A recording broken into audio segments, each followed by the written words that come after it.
Hello everybody, welcome back to High Ground. My name is Tanner, and today we're going to be recapping stage number 2 of 2024 NAL Rainbow Six Siege. So we already know 3 of the 4 teams that will be attending the major from North America. The major is also in North America. We're waiting on that 4th team to qualify through the LCQ. We haven't seen any of the LCQ matches. There's also an LCQ seeding match to be played later on, but because the LCQ is not part of the actual regular stage, technically I'm doing this coverage now, and then maybe I'll pin in a comment or something the results of that LCQ if you're curious. If you want to follow along or at any point look at the information on this page, here's the link, but I'll also put it down in the description. It's just on Liquipedia. Anyways, I don't want to look at every best of 1 played, so let's just talk about each team starting from the bottom to the top and point out a few of their significant results. So Los, they look pretty pitiful. They look even worse than last stage, interestingly, because last stage they were still dead last, just as they were this stage, but I feel like their games were a little bit closer. A lot of their losses this stage were 7-3, 7-4, whereas last stage, I feel like they got 5 rounds in a lot of their matchups. They got a single win this stage up against Oxygen, the team right above them in the standings, and then they got a single point up against SSG. They lost in round 15. I guess at least they pushed overtime. So they look pretty terrible. I mean, I think a lot of people thought they would do a good bit better than this with the roster changes that they made. It looked like they had some pretty massive upgrades, but no, the same result.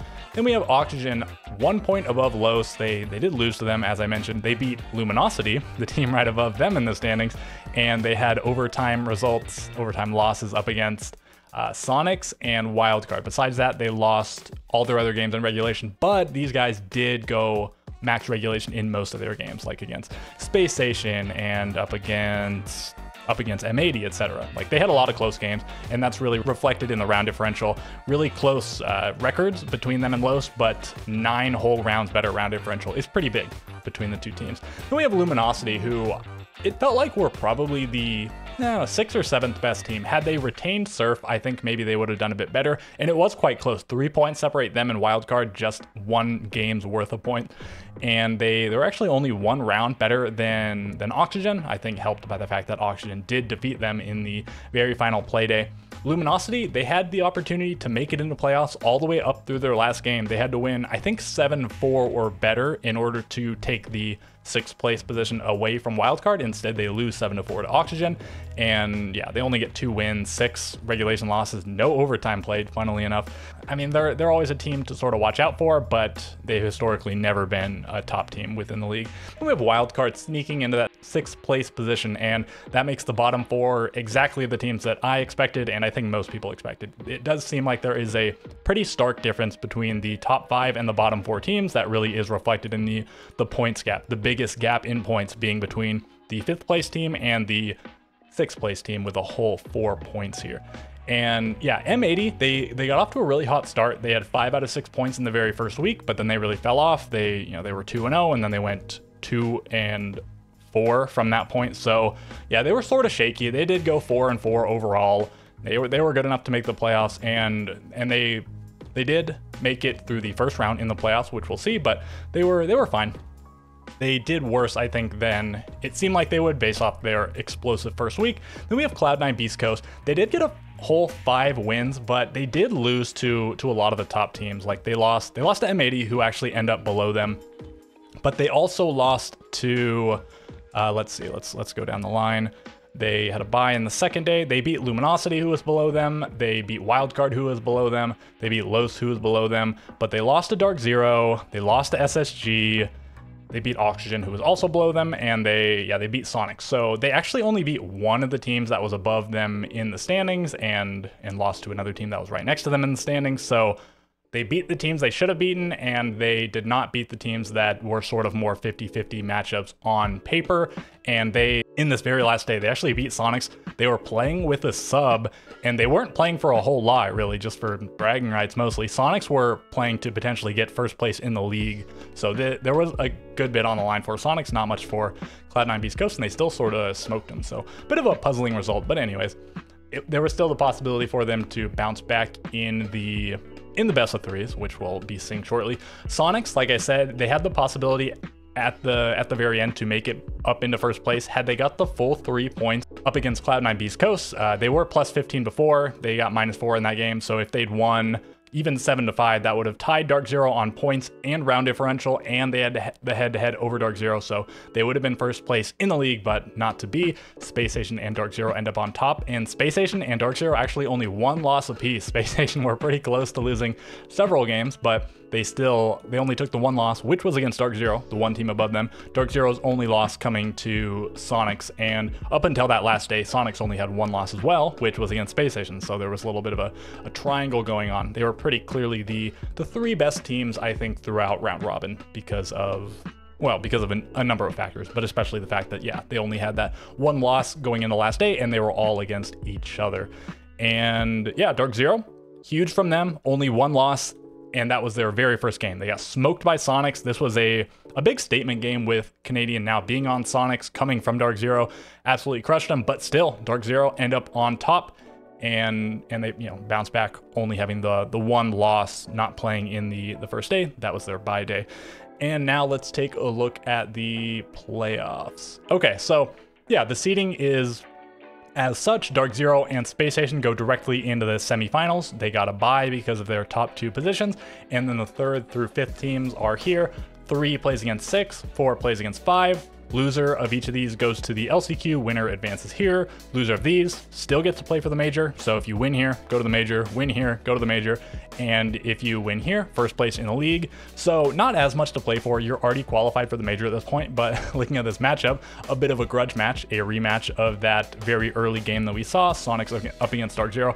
But you're also playing for a significant amount of money, $32,000 on the line, and 5 SI points, which could potentially be impactful. We'll have to see if it actually ends up being or not. Sonics didn't make it to the first major, so 5 additional SI points could potentially be huge for them. We'll have to see. And then, yeah, what happened here? So Sonics take down Wildcard, but they have to go all 3 maps. They give them a bit of a scare. Wildcard takes the first map. They're looking pretty solid, but then Nighthaven Labs and Clubhouse each go to Sonics.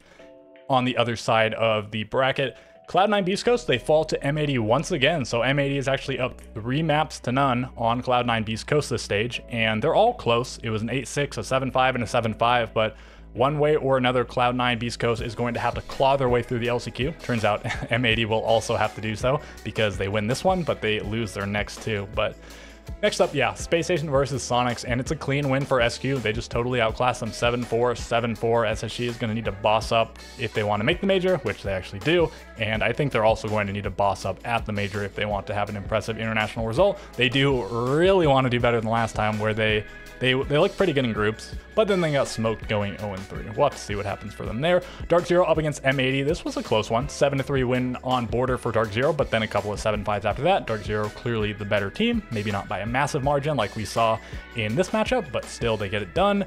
In this matchup, SSG go all 15 rounds on bank, but they get it done, and then I don't know if M80 just sucks here, if SSG was just good on Nighthaven Labs compared to M80, or if they ran out of steam, got demotivated because of what happened on bank. Whatever the case, 7-2 victory. SSG going to the major, don't have to claw through the LCQ like they have in the past.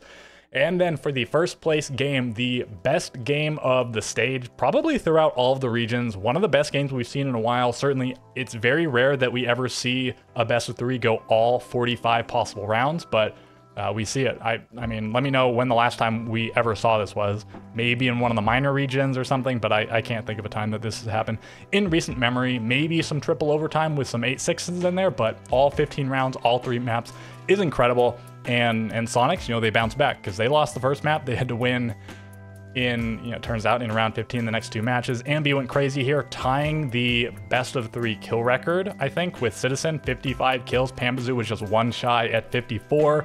And funnily enough, in Cafe, they win the first round of overtime. Dark Zero wins the next 2 rounds. On Chalet, Dark Zero wins the first round of overtime, Sonics wins the next 2, and then same thing on Border. So I think in all 3 maps, the team that won the first round in overtime ended up losing. They lost the next 2 rounds. There was an exciting timeout called on right before the 15th round in the last map called by Sonics, and they end up closing it out. So yeah, definitely if you're going to go back and watch any match from this stage, probably from any region, it should be this one for just numerous reasons. The grudge match between the 2 teams, the fact that it went all 45 rounds, the kill record being tied, just so many factors. So go back and watch this one. It's certainly worth a watch. And yeah, again, as I mentioned, LCQ seeding match to be played. Let's take a quick look at the teams that are in the LCQ. So these two spots are occupied by those two teams, Wildcard and Cloud9 Beast Coast. They just haven't played the seeding, so one of them will be here, the other will be here. So that means all 6 of the NAL teams that have not yet qualified for the major are playing here, in addition to CL, 4L, which is the former Makers roster. Los made it through this time around. I'm pretty sure they didn't, if I remember right, they didn't make it to the LCQ last stage. I think they lost in open quals. And then the other tier 2 team being the other sort of de facto top tier 2 team in SSG Academy. Dream and Rampy playing here. Rampy recently dropped from Wildcard. Dream fairly recently dropped from Oxygen. I thought Dream was just a sub, but they don't have another player listed here, so maybe he is actually playing the whole qualifier. Not 100% sure. But anyways, those are the teams playing here. Let me know which team you think is going to make it. I think for most people, the front runners are M80 and Cloud9 Beast Coast, but I mean, I could maybe see another team sneaking in there. I think Oxygen might have the most upset factor, although they did kind of suck. I did mention how they ran it really close. I think this team has a lot of potential. They just haven't lived up to it. And Wildcard, they played reasonably well in the playoffs as well. Luminosity, they made it to Esports World Cup, although that was with Surf, so a little bit of a different roster. So let me know who you think is going to make it through. And I think that does it. So I will catch you guys next time.